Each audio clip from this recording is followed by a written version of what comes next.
I'm Jason Kander. And I'm Ravi Gupta. And this is Majority 54, the podcast for meaningful conversations that change minds, change votes, and win elections. All right, folks, before we get into this, you are just going to have to bear with Ravi, like I'm going to have to bear with Ravi. The Chiefs and the Bills played this weekend.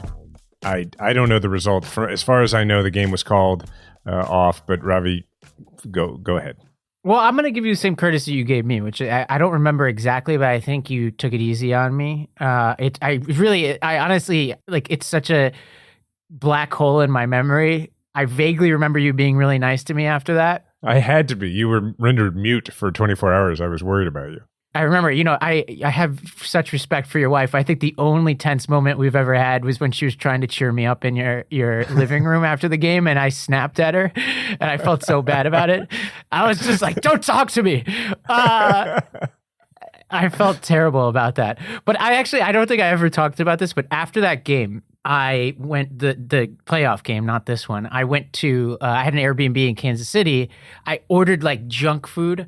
I woke up the next morning just basically hugging a pizza box and a bunch of wrappers of random food, and I missed my flight. And it wasn't like I missed my flight like I overslept. I literally woke up and was just paralyzed. I couldn't move. I could not make it there. It's like a bad breakup. Yeah, and so I went to a coffee shop, and I was just like, all right, I'm going to like be productive. I'm going to forget about all this. And literally everybody was like, wow, could you hear that game? Hearing everybody talking about it. Then I get to the airport for the late flight back, and it's literally all sad Bills fans.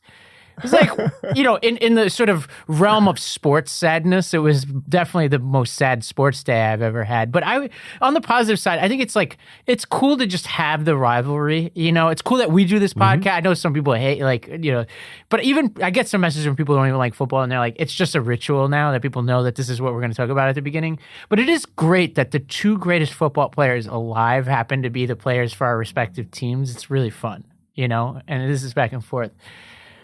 What made it easier for me is I didn't think we were going to win that game, and neither did Vegas. Yeah. And it was a game the whole way. The Chiefs were missing some key pieces, and I think that was a factor. But as I texted you afterwards, like, man, Josh Allen did a couple of things in that game that were just incredible. So it was a great game. I'm glad it was not a playoff game. It would probably hurt more for me if it was a playoff game. But anyway, I'm sure you have a song you need to play. No, go ahead. I actually have a new one, but I didn't tee it up because I want to give the listeners just a little bit of a break from all of that kind of stuff. But I did find a song that I really like, but I'm not going to. I found a guy who created a whole album of Bills songs, which is just crazy. And they're all for this year. And I'm talking about like deep cuts. Like he talks about like the backup right guard in one of the rap songs. I mean, this guy is like really into it. But I'll say like if the playoffs go through Orchard Park, man, I know the answer is no, but I'm going to keep bugging you to come out there with me because that would be fun. It sounds very cold, but that would be fun. All right. Well, I think part of what we're doing is filibustering because we're skipping talking trash this week because there's a lot of serious stuff going on. One of the most serious things that's happening in this country is the Arizona gubernatorial election. We talked about it last week. We were a little hard on Katie Hobbs, I think for good reason, for not debating Kari Lake. I think part of the reason why Hobbs is afraid to debate Kari Lake is that Kari Lake is very good at what she does. And Kari Lake just did a press conference in which she castigated the press for what she thought was an unfair standard about election denialism. Let's go to that clip. Let's talk about election deniers. Here's 150 examples of Democrats denying election results. Oh, wow, look at this. This is from Joe Biden's press secretary.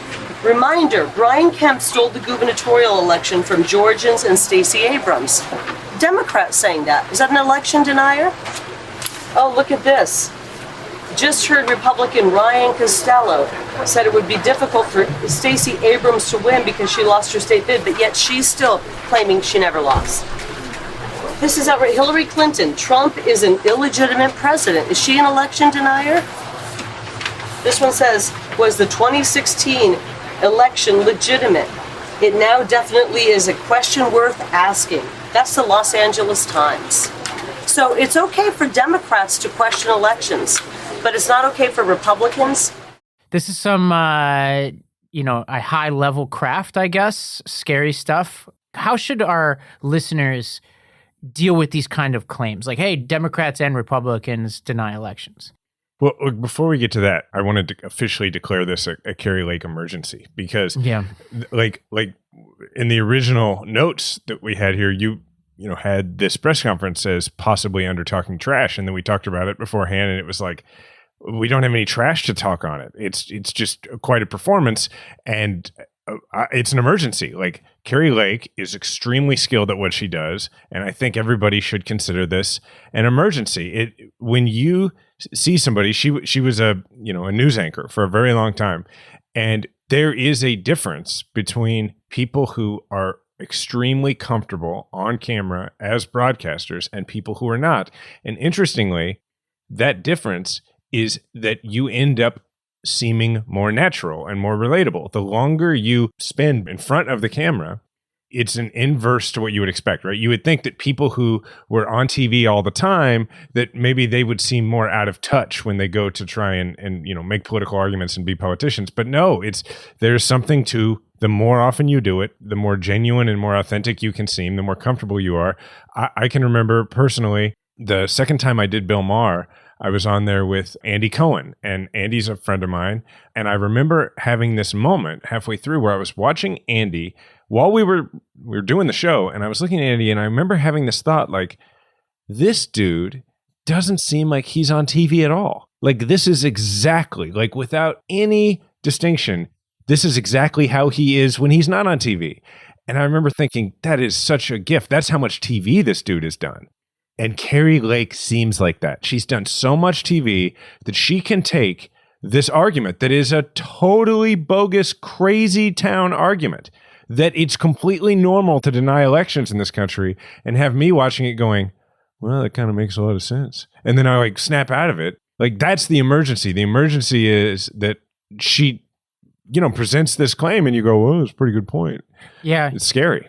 I think the easiest thing to do in these cases, I agree with everything about Kari Lake and all that. And if you are a listener who has a family member, friend, or anything in Arizona who you think is in any way on the fence, this is priority number one.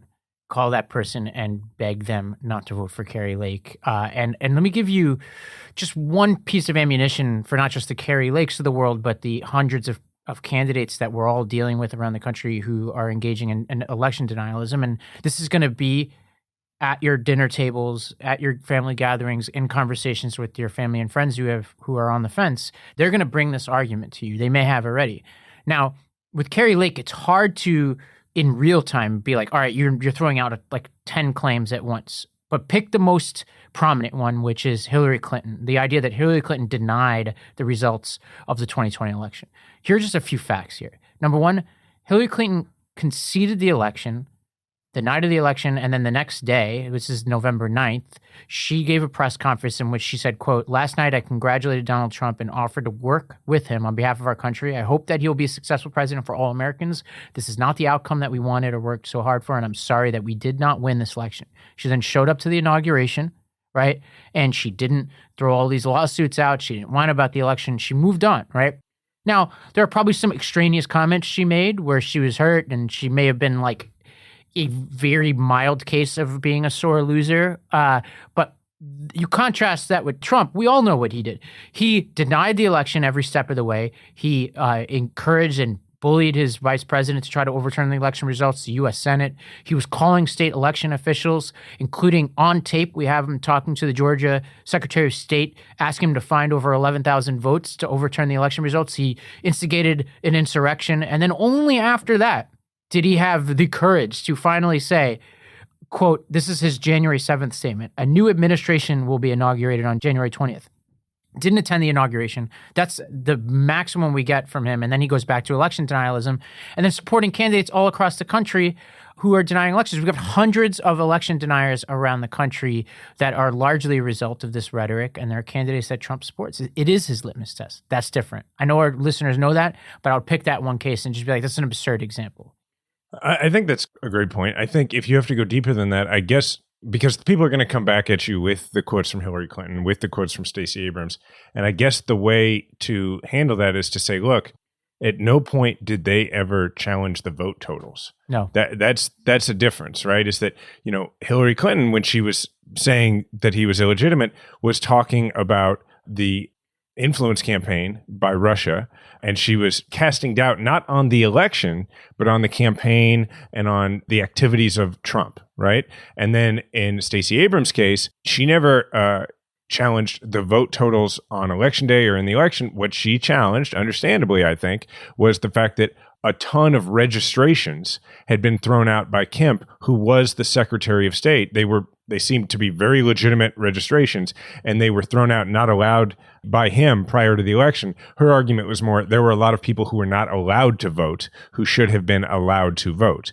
Those are very different things than saying, well, the math is not the same. Like, to just say with no evidence, that math is not my math, is a very different thing. One of those things challenges the circumstances of an individual election.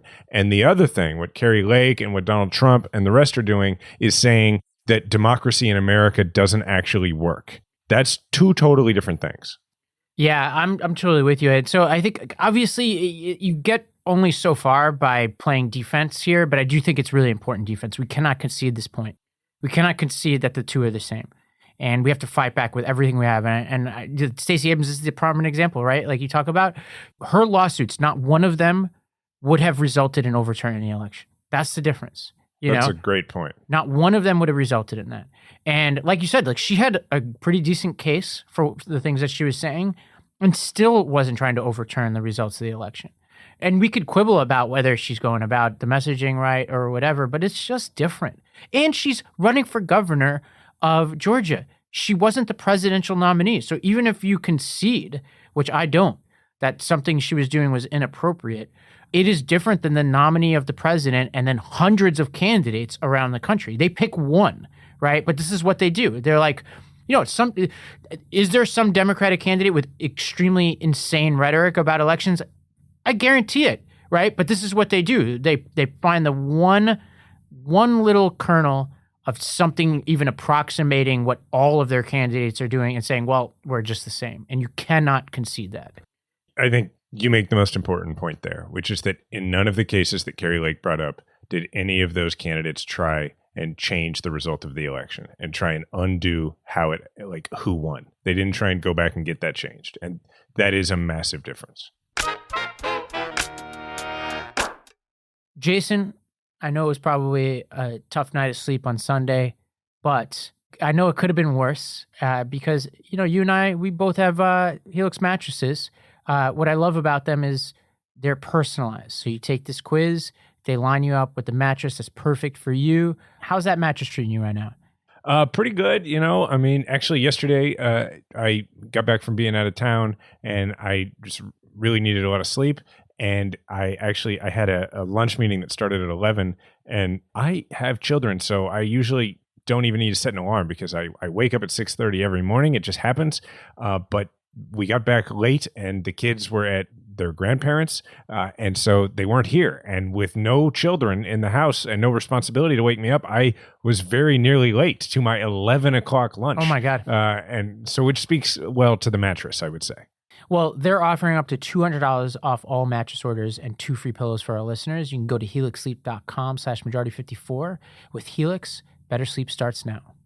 Jason, your buddy Lee, he lost a bet to me this week and now has to do 7 Murphs in a row, which for our listeners is a crazy workout. And that is not meant to be done 2 days in a row, never mind 7 days in a row.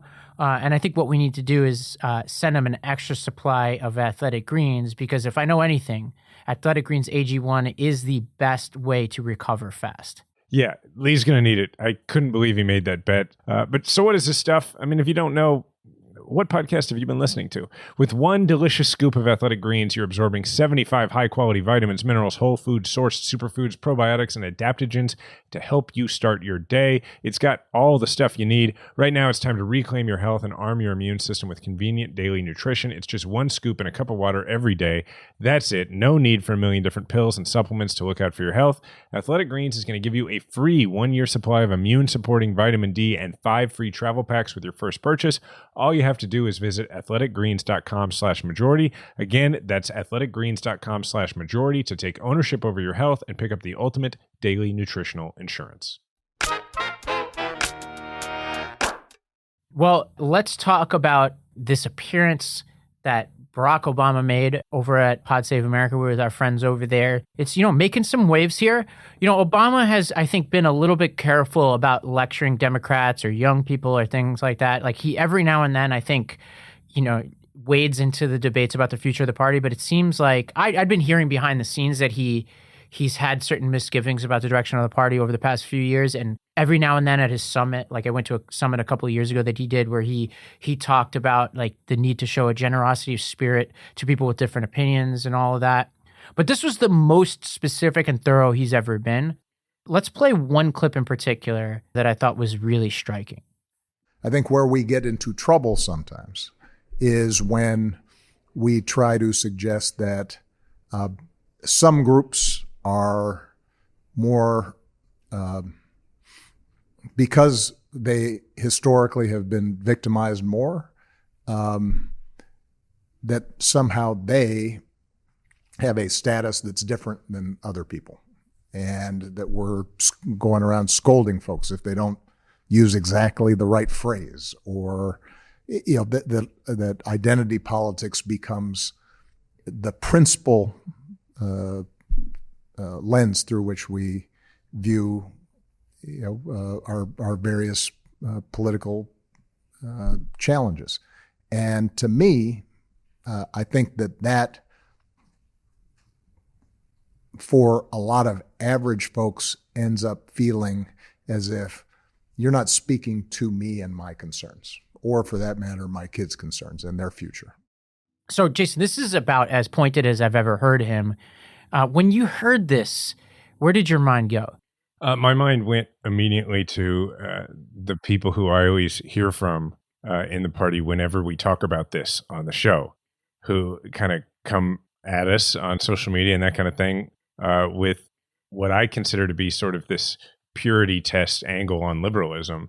And I don't know, man, like living here in the middle of the country where I got friends and neighbors who don't see things the way I see them, I don't think it makes me more moderate. I don't think it says anything about my politics or my beliefs to feel like I have to find ways to bring these people in, not push them away. And Obama is, people forget, like his politics, he came up in the Midwest, I mean, like he had to go win a statewide race in Illinois. That's where he comes from. Yeah, I agree.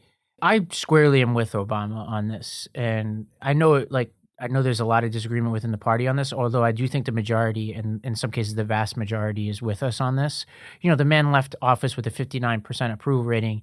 Every step of the way, the message of that campaign, across demographics, the message was universal. And that's what won us that election, and what allowed him to win a pretty commanding reelection and leave office very popular, was that he was somebody who was obviously very race conscious, but at the same time knew that couldn't be this blunt instrument that we use to just, beat people over the head and be like, feel guilty about who you are and own your privilege, right? He knew that you had to inspire people around a collective vision to come together.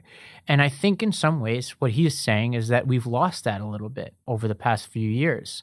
And, from my time at Arena and from my time helping progressive candidates, I think I myself got lost on this a little bit, where I think I was overweighting the ability to just speak to people about certain aspects of identity while leaving out others. Like, he talks about we weren't emphasizing class enough, right? We weren't emphasizing economics enough. We weren't appealing to people's self-interest enough.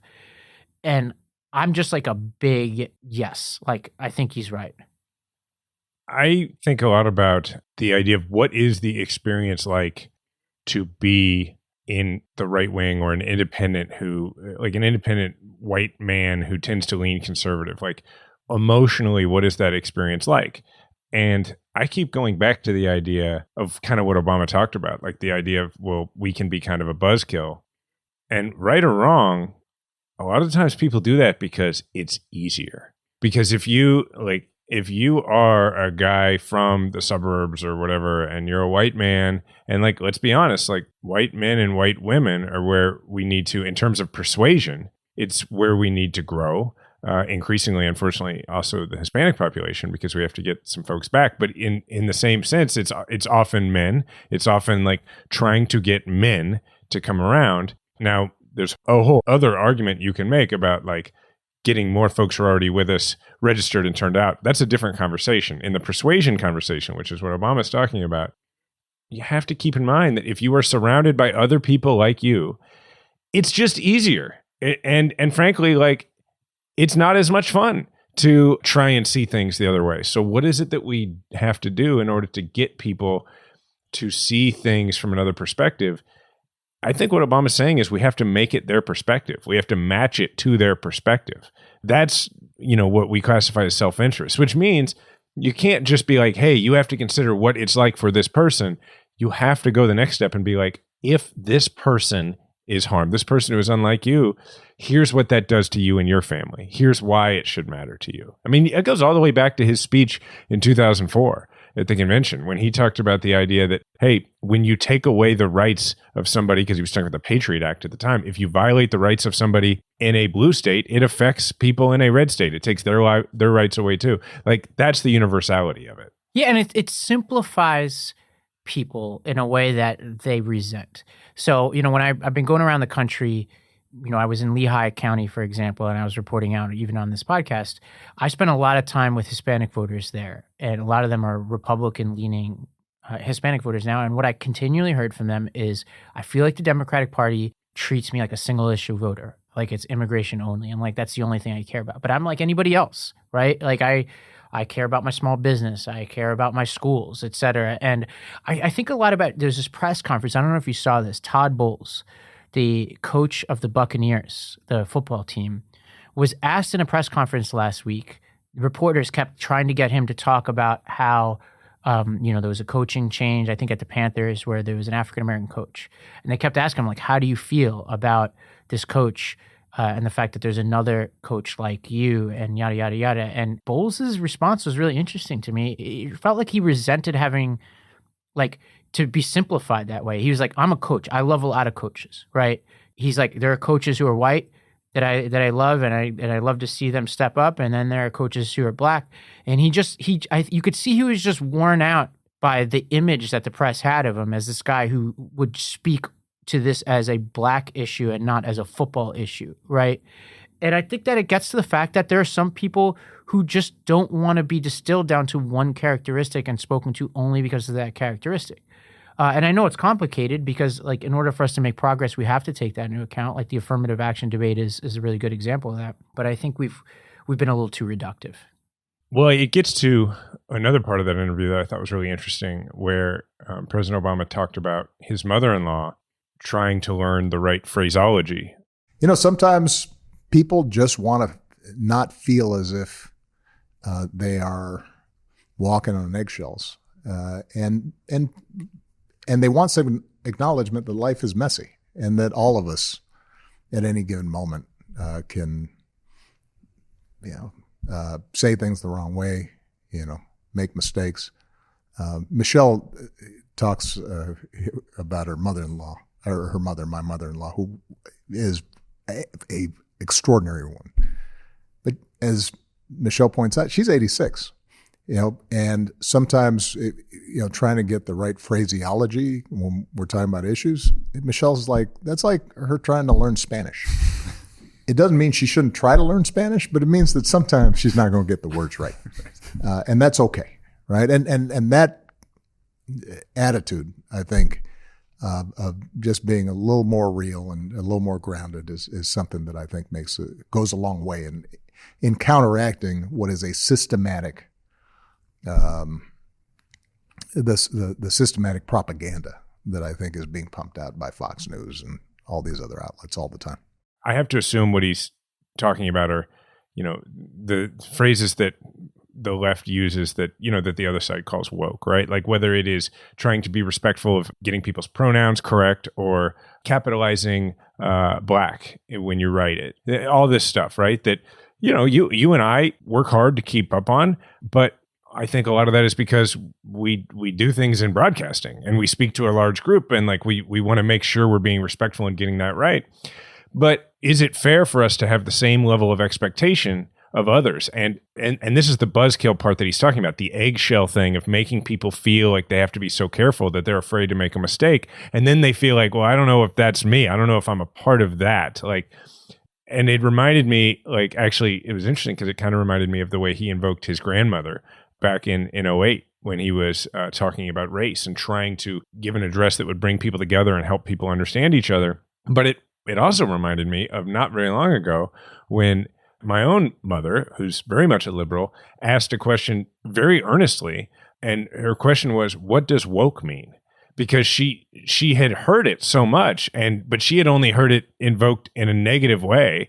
And she was like, I don't know what it means. Can you tell me? And it was like, we weren't having a conversation about this. She just like, hey, by the way, I've been meaning to ask you, what does this mean? And I think that's really what he's talking about. Is he's not saying that it's inappropriate in some way or it's a strategic mistake for us to try and craft language in a way that makes everybody feel included. I don't think he's saying that at all. I think he's saying that we have to make sure that we are not shaming people who haven't learned all of that language yet, and that we are going about it in a way that makes them feel included and not excluded. Yeah, I remember, and I think this was my mother who said this to me. It was either my mother or somebody who attended the Women's March. And there was these signs and this rhetoric around white women voted for Trump.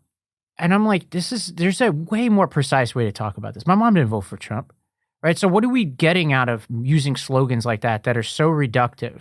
Like, is that going to inspire that person? Like let's say you're the person who didn't like Trump and for the first time voted Democrat, and then you're showing up to a march, and then there's a sign that says white women voted for Trump with absolutely no additional context. You're like, well, then what the fuck? Like, I actually didn't, so I don't want, like, why are we painting with such a broad brush, right? It's like, in no way is it even meant to persuade, and that's what concerns me.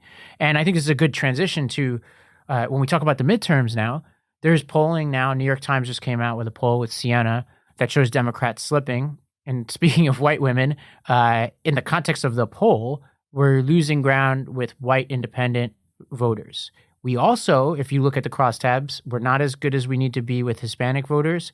And we're also not as good, I think it was 78% with black voters. We should be higher on all of those accounts. And I think that gets to the fact that we're struggling right now to hold on to this momentum over the summer. Now, these aren't directly related issues. I think in large part, the stuff that Obama's talking about, the party has gotten better at since like a couple of years ago, I think. Like, I think we've kind of exercised some of those demons from a couple of years ago, but we're still stuck with that brand. But Jason, as you look at the macro issues before we start to go state by state, like, where are you right now? Like, in your sort of like level of confidence in this midterm election? Lower than I was 3 weeks ago, a little closer to where I was in early summer. And I think that is a combination of things. I think it is some of the momentum is slowing, but I also think part of it is this is what happens when you get closer to an election. People start to go home to where they usually are, right? And so there's some of that is normal, right?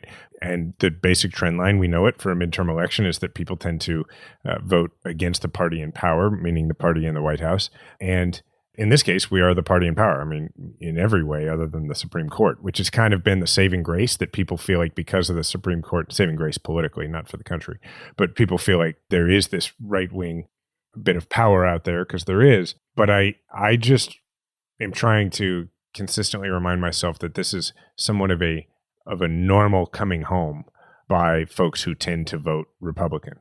Does that make sense? Totally. Yeah, I think so. And obviously there's the midterm data. Like, we always, like, the party in power always loses seats in the midterm. But the thing is, we just cannot lose. Like, right. Like, it's not an option here. Yeah, it is not an option. And as we'll get to some of these results in certain states, losing would have catastrophic effects. Jason, I know that there's a little bit of doom and gloom coming from this podcast nowadays as we head towards the midterm elections. And I know this also happens to be a time of year when people just have a lot of anxiety. Work, I think, it just moves at a pace during the fall. that is just unparalleled. You also got your kids back in school. They're probably just a couple weeks or a couple months into a new grade, meeting new friends. Just everything is tough right now. You want to get as much done as you possibly can before the holidays. So what I turn to just to keep myself grounded is the Calm app. This is the number one mental wellness app, and it gives you tools to improve the way that you feel. If you go to calm.com/M54, you'll get a special offer of 40% off a Calm premium subscription, and new content is added every week. There's over 100 million people around the world who use Calm to take care of their minds. So Calm is ready to help you stress less, sleep more, and live a happier, healthier life. For listeners of the show, Calm is offering an exclusive offer of 40% off a Calm premium subscription at calm.com/M54. That's CALM.com/M54. If you need the news but also need to feel smarter and calmer, then you need to get in Andy Slavitt's bubble. Andy is a former White House advisor and the ultimate outsider's insider. Every Monday, Wednesday, and Friday, Andy offers his access to leading experts. Join Andy for discussions on COVID, gun violence, climate change, and more. I subscribe to this. I've been a guest on it. I think it's a great show. In the Bubble with Andy Slavitt is available wherever you get your podcasts. Let's do a little tour of the country. We've talked about some of the high-profile races a lot, but what I want to do is start with a couple of races that are not high-profile and talk about races that you may not be hearing on other podcasts and may not even be reading if you read the news pretty consistently. And let's start with Utah, where you might be thinking as a progressive, like, we're never going to pick up Utah. But what's fascinating is you have an independent candidate in Evan McMullin. You might remember him because he ran as an independent for president, I believe, previously. And he is running neck and neck with Senator Mike Lee, who's a Republican. And what's fascinating about McMullin is that he has said that if he wins, he will not caucus with either party, which could be a deciding factor. Like, I don't want this to be the world, but, it could be a world where this is the decider between who is the majority leader, right? Like, this is really interesting to me. Lee is only leading McMullin by 4 percentage points in the most recent poll. Didn't the Utah Democratic Party basically not field a candidate in this race? Isn't that what makes this especially competitive? Yeah, and they just had a debate, and it was, this is a fierce debate between these two right now, So this was tried a few years ago in Kansas and ultimately did not work. It was a race where I think Greg Orman ran for the Senate, and he, the Democratic Party basically got behind him, and he was an independent and came close. It didn't end up working. In Utah, it's interesting because, in a statewide race like that, Democrats aren't really going to be a factor. So whatever that is, high 20% or whatever, you got to figure he's going to get that. And then it's a question of how many of the Republicans can he pick up. I actually think, here's what I think about this. I think that it is possible. I think it's probably almost impossible to poll. Yeah. Yeah, and that state, I've got a lot of respect for Utah. Obviously, we've talked to the governor of Utah on this podcast. It has an independent streak. Now, I think Romney gets too much credit for being quote-unquote independent, but he's clearly slightly more independent than his colleagues, right? He's willing to vote for impeachment or whatever. So I have a glimmer of hope that this could be a weird and welcome outcome. I just also generally like to see independent candidates succeed because I think it's good for our politics in many places. Obviously, I love it when they succeed against Republicans, not our people, which we'll get to in the next segment. But this is fascinating. So I just want to circle that. There's not much else to say. The debate was fascinating. I think McMullin is a very interesting figure. He's basically appealing to the independent spirit of Utah. Like, obviously, like anybody knows anything about the history of that state, it's a place that kind of views itself as different than the rest of the country and as a place that has like a strong sense of ethics that I think if he wins, it will be because of the unique flavor of that state. And so we'll keep an eye on that. There is another state, though, where there's, in this case, a governor's race with a viable independent candidate. This is Oregon. Now, NBC had a really interesting lead to their article about this. They said the last time Oregon voters elected a Republican governor, the top song in the U.S. was Men at Work's Who Can It Be Now? E.T. was dominating the box office, and Diet Coke and Bud Light had just hit the shelves for the first time. And that year was 82. I wasn't even alive in 1982.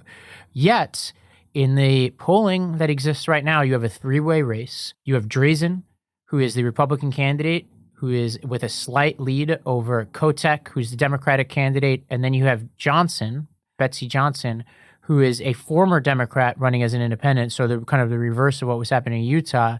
And she's polling, behind, but still taking double-digit percentage points in this race. And this looks like a race where the Democrats could lose a gubernatorial seat that they've held for my entire lifetime.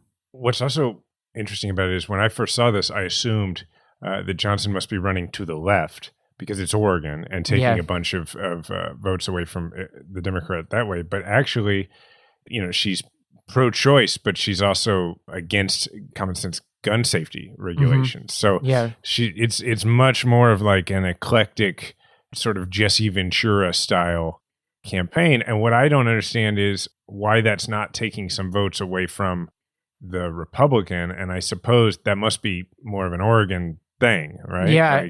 She's taking some votes away from the Republican, according to the analysis I saw, but more from the Democrat. And what's really going on here, I did 20 minutes on Lost Debate on this a couple weeks ago, is there is a spike in crime and in overdoses in Oregon, and there was a botched decriminalization effort at the state level.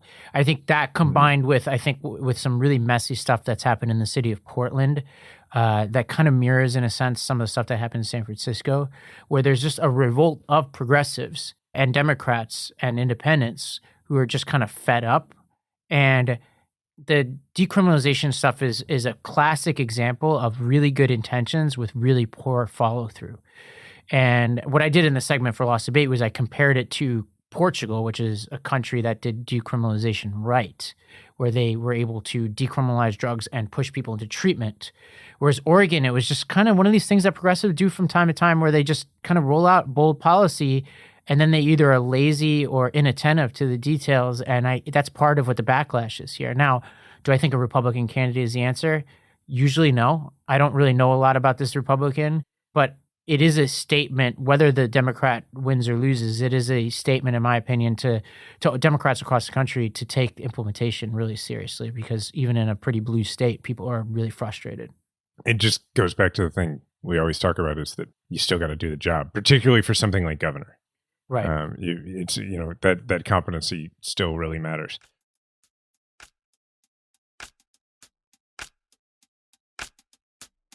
So I've spent a lot of time working at North Carolina elections. Arena has been involved in it for years. And what's interesting about North Carolina, there's a great David Graham piece in The Atlantic about this is as unsexy as it gets, but bear with me on this. Right now, we have Roy Cooper, who's a really good Democratic governor of North Carolina. He has vetoed 75 bills in the past 6 years as governor, including some terrible stuff on abortion, election stuff, all that kind of stuff. Now, the Republicans are very close to getting a supermajority where they would be able to override his veto. And so this is a case where everybody acknowledges Democrats won't be able to take a majority in either the state houses there, but we just need to play a little bit of defense and make sure that we hold the seats that we have. And so I just wanted to highlight this because it's as unsexy as it gets. State legislative races, not even trying to get the majority, playing defense, but it would be an absolute catastrophe if we backslide in that state. And so I know that there's work happening from Future Now, which is Daniel Squadron's group, where they have a really good model for picking good candidates where your money can go. So that's Future Now. You can go to their website, or Arena, my previous organization that I'm still on the board of. They both have worked together to push candidates and help identify those candidates for you for those races. And so I just want to highlight that and also give a shout out to Greg Meyer and other people in North Carolina who do good work there and have been just fighting this fight forever. As somebody who got to the state legislature when we had a Republican majority but a Democratic governor, and watched as the Republicans worked very hard to get a veto-proof majority and then eventually achieve it, I can tell you that once that happens, it flips a switch to where it gets exponentially harder to undo it, because it allows them to consolidate power in such a way that it gets very difficult to wrench it away, because their fundraising ability becomes just completely unrivaled, because every interest in the state is like, well, I have to support them because they have all the power. And then on top of that, they end up with more and more authority to draw the lines and to do all the stuff that gets them more and more entrenched. So it's sort of like the domestic political, like state level equivalent of a nation entering the nuclear club. It's like once they do, like you have to treat them completely differently. And so you have to do everything you can to stop it from happening. And actually, and I'm going to direct people to this website called thestatesproject.org, which is the Future Now effort to hold state legislatures and win back certain state legislatures. They have a whole North Carolina model, but you could also check out some other states where they feel like your money can go the distance.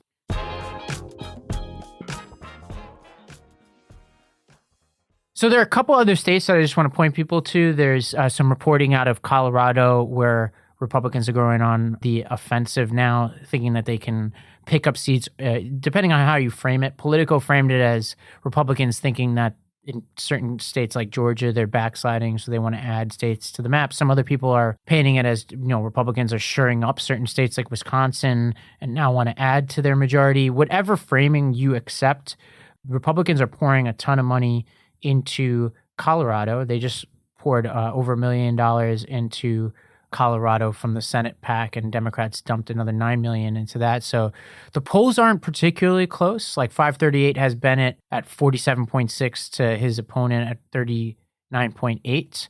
But whatever they're seeing, they're investing money in it. It could be a little bit of like a kind of rope-a-dope or something where they're just trying to get Democrats to spend money in a race that they don't take too seriously. I'm not exactly sure, but that's just one to keep your eye out on. And then there's all sorts of reporting now. There's this Rhode Island congressional seat that Democrats are playing defense on, et cetera. There's just a lot happening out there.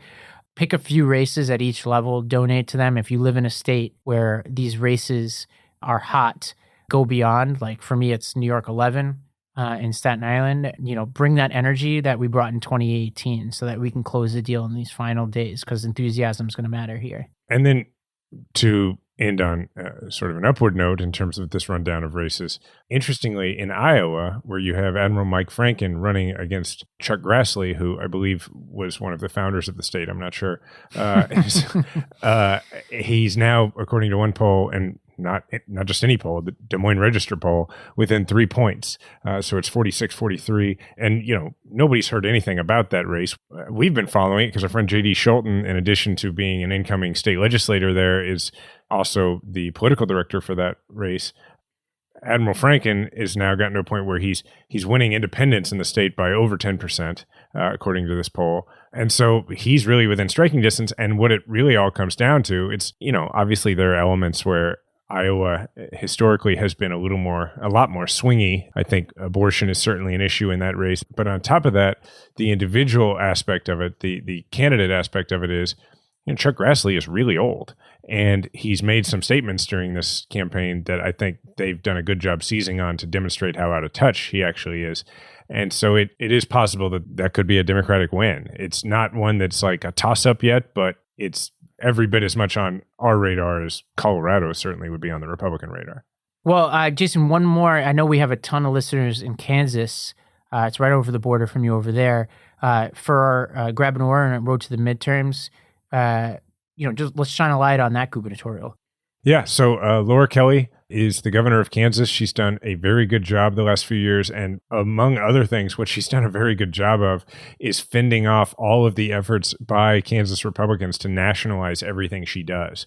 And to, again, with a governor, you can get a lot done by getting a lot done, right? You can get a lot done politically by just being very effective and being somebody who people think is competent and doing their job well. It's very difficult to do that as a legislator because people aren't like, yeah, he asked a great question on that committee, or she asked a great question on that committee. But you can do that as a governor, and Laura Kelly has done that. It's interesting that we're kind of ending here because she's the opposite of Kari Lake. Kari Lake is this incredible broadcaster and performer, and what Laura Kelly is this incredibly competent professional when it comes to the work of governing. I was just having lunch with somebody yesterday who's working with Laura a bit on her campaign, and was just telling me how Laura, she doesn't mind parades, but it's not the part she likes. Like, she wants to be in budget negotiations. And so that can be challenging around campaign time, but it's extremely effective when it comes to governing. And it's Kansas, though, so it's a close race. So for our last midterm spotlight, we wanted to highlight the reelection campaign of Kansas Governor Laura Kelly. Our producer, Sarah, talked to Emma O'Brien, a Kansas Democratic Party communications advisor, about that race. So enjoy this.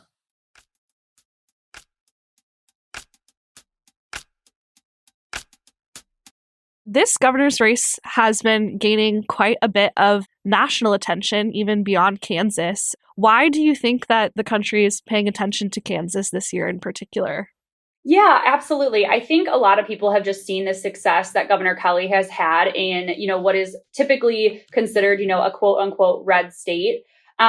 She has really focused on issues that matter most to Kansans, like making sure folks that public schools are fully funded 4 years in a row, making sure people are able to pay their bills, pay for groceries, making sure our roads and bridges are safe to drive on, and really just turning the state of Kansas around in the last 4 years, especially after what she inherited from former Governor Sam Brownback. Can you talk a little bit more about the challenges that she inherited when coming into this office? Absolutely. I think, for those not familiar with Sam Brownback, the former governor of Kansas, really his quote unquote tax experiment was essentially just tax cuts for the richest and wealthiest Kansans. In order to pay for the tax experiment, he had to steal money from our different federal programs. So stealing from public education, he, stole from the Kansas Highway Fund, which is essentially what funded projects for our roads and our bridges. It tanked the economy. It left Kansas schools so underfunded that some schools had to even go to 4-day school weeks just because they didn't have the funds. And so things looked really, really different and pretty dire for the state of Kansas, back in 2017. And when Governor Kelly launched her campaign, she promised she'd turn the state around. She promised to be the education governor for Kansas, which is exactly what she's done. In the last 4 years, she has fully funded public education all 4 years in a row. She has created so much, economic success and history in the state of Kansas, which really would have been unheard of and previously thought impossible under the previous administration. And what is at risk if Governor Kelly is not reelected in these issues that she's made great progress on? Exactly. So I think the biggest thing at risk is that Derek Schmidt, who is her Republican opponent, was Sam Brownback's top defender. So while Sam Brownback is busy, tanking the economy, underfunding public schools, stealing from the Kansas Highway Fund, Derek Schmidt is there every step of the way, defending him, standing behind him while these policies are ruining our state. Derek Schmidt actually defended Brownback's tax cuts to public schools, costing, at least $1.4 million. And that financial burden then fell on Kansas taxpayers to cover that cost. He stood behind Brownback as his policies, only benefited the top, wealthiest Kansans while the middle class suffered. One of the bigger things, Governor Kelly was successfully able to axe the food tax. She was able to eliminate Kansas's 6.5% tax on food, which was the second highest in the nation. She worked across the aisle to get that done. And Derek Schmidt, on the other hand, actually voted in the state Senate to increase the food sales tax. So really the juxtaposition between these two candidates, the differences between these two candidates could not be clearer. And when we were making so much progress under Governor Kelly and she's made so much economic history, why would we risk any of that just to go back under Derek Schmidt, who was Brownback's biggest defender? Yeah, absolutely. Majority 54 is a show that's kind of all about reaching across the aisle and having conversations between conservatives and liberals. And so in that spirit, what can Governor Kelly do and what has she done to kind of unite Kansans? I think that's one of the biggest things that Kansans really like and respect about Governor Kelly. To be as successful as Governor Kelly has been, she has signed upwards of 280, I think, bipartisan bills. The nature of the Kansas state legislature, with having so much control from in the state house and Senate from Republicans, and then Governor Kelly, being a Democratic governor, everything she does is bipartisan, right? Just by nature of the makeup of the state legislature. And so, she does a really great job of working across the aisle to find solutions that are best for Kansans. She will work with anyone. She worked with President Donald Trump during the pandemic to make sure our meatpacking plants stayed open to feed, not only Kansas, but the entire country. She will work with anyone if it means helping Kansans, if it means making economic history for our state, similar to the work that she did with eliminating the food sales tax. That was, really a bipartisan victory of folks from both sides of the aisle coming together to save, Kansans an average of $500 every year once it's fully enacted. And that's just one example of her success of reaching across the aisle. And also it's one of the things most notable about this campaign is she is getting endorsements from folks on both sides of the aisle. So Derek Schmidt's two former bosses, former Governor Bill Graves and former U.S. Senator Nancy Kassebaum, both endorsed Governor Kelly over Derek Schmidt for reelection. Those are two, incredibly well-respected Republicans here in our state. Former Governor Mike Hayden also endorsed Governor Kelly for reelection. All of those folks are crediting the success that we've seen, the economic success, fully funding our schools, making sure projects for our roads and bridges to be maintained are fully funded. And so I think her message is just really resonating. For sure. Can you talk a bit more about the problems in education that Kansans are facing and what Governor Kelly wants to do about that? Yeah, absolutely. So I think like I had mentioned before, Governor Kelly inherited a public education system just completely in shambles. Students were, not getting the education that they deserved or needed to set them up for success. And it was causing people to not want to stay in Kansas, maybe even, pursue like higher education or opportunities in different states. Governor Kelly knows that funding education is an economic issue just as much as it is, a moral issue of making sure our kids have the best quality education that, that we know that they deserve, because we need to keep our workforce strong, and we need to keep folks in Kansas to want to raise their own families one day and want to have their own kids go to our, great public schools. Governor Kelly is a deep supporter in public schools. Both of her, children went to Kansas public schools. And so I think what she was seeing before she took office was just that kids were not getting the same opportunity depending on, where they lived and in what part of the state. And so she wanted to make sure that every Kansas child received, a quality education. And so since taking office, she has fully funded public schools for 4 years in a row. This last session, she had recommended to the legislature $30 million in additional funding for special education students and for our programs for special education. And it was Derek Schmidt's allies in the state legislature that blocked that from becoming a reality. So, in Governor Kelly's second term, she's going to, focus on education once again, continue to be the education governor she promised to be. And Derek Schmidt just can't, he can say whatever he wants in an election year, but the reality is we know how he would act on these issues because we've seen what he's done with the little power he's had in the last 10 to 12 years. And he's used it to defend Brownback's tax experiment and the tax cuts to public schools. So, he can't be trusted with our education system. He can't be trusted with our students moving forward. And so going into this kind of last leg before the election, what are your top priorities?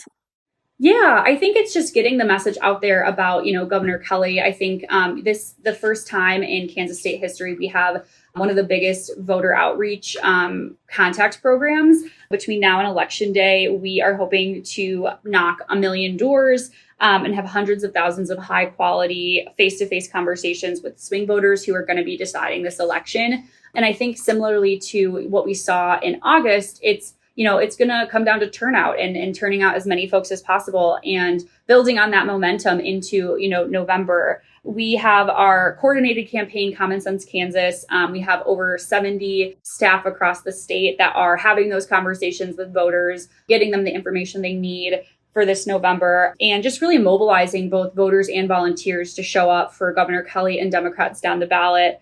And so, basically our biggest message, for those folks listening, the best way to support Governor Kelly is to, get involved with the coordinated campaign. That's, volunteering to knock doors. For folks that maybe are listening to this outside of the state of Kansas, you can make phone calls for the governor to support her and, helping register voters. That's how we ensure that Governor Kelly is reelected this fall. And more information on that can be found at, our website, Common Sense Kansas. And I would just really encourage folks to check that out and help get involved any way you can. So thank you to Emma O'Brien for having that conversation with our producer, Sara Schleede, who did a great job. If you have thoughts on that interview or any of the other stuff we said, my guess is some of you have thoughts on some of what we said about President Obama's interview. Maybe some of you have some thoughts about what we said about Kari Lake. let us have it. Don't just do it on Twitter. Twitter's fine, but leave us a voicemail, send us an email, something that we can use on the air. 508-687-2589, 508-687-2589. You can email us at m54@wondermedianetwork.com. I'm at Jason Kander on Instagram and Twitter. Ravi is at Ravi M. Gupta on Twitter and Instagram. Our show is at Majority54 on Twitter. And if you want to give some kudos to our producer, Sara Schleede, on what a great job she did with that interview, you can tweet at her. It's at Sara Schleede. That's SaraSchleede. Remember, we all have a platform. Make sure to use yours today. Majority 54 is a Wonder Media Network production. It's produced by Grace Lynch, Edie Allard, and Desoa Agbanile, and Sara Schleede. Theme music provided by Kemet Coleman, and special thanks to Diana Kander.